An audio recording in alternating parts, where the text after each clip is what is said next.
जलसेचन विभाग एवं जिलापाल कार्यालय घेरिले बौद्ध ब्लॉक मर्जादपुर ग्रामवासी तेबे मर्जादपुर रे दीर्घ दिन है अचल हो पड़ी जलसेचन एवं पानीय जल प्रकल्प बारंबार अभियोग पर भी कहीं न शुणिबार गाँ लोके नहीं चरम निष्पत्ति। गाँ लोकों एकमात्र भरोसा सलुंकी नदी मात्र एबे सुखिला पड़ी।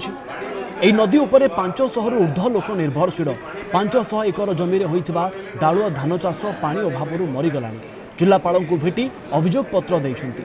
ତୁରନ୍ତ ପାଣି ଯୋଗାଇବା ପାଇଁ ଜିଲ୍ଲାପାଳ ପ୍ରତିଶ୍ରୁତି ଦେବା ପରେ ଆନ୍ଦୋଳନରୁ ହଟିଛନ୍ତି ଶତାଧିକ ମହିଳା, ପୁରୁଷ ଏବଂ ଚାଷୀ। सालकेरे आज्ञा पानी नहीं, सालकेरे पानी टिके छाड़ू आज्ञा, आर चोड़े पीबा लगे आज्ञा पानी नहीं, खाइबा लगे पानी नहीं, गुरु माता पीबा लगे आज्ञा पानी नहीं। केंति के चलमु आज्ञा हमें को आर जार को जाके आज्ञा पानी गोटे आनुछु हमें चलुछु गोड़िया गोड़िया गोदाउछु छुआ मन को आज्ञा सालकेरे पानी नहीं, सालकेरे आज्ञा पानी तुम छाड़ो आज्ञा।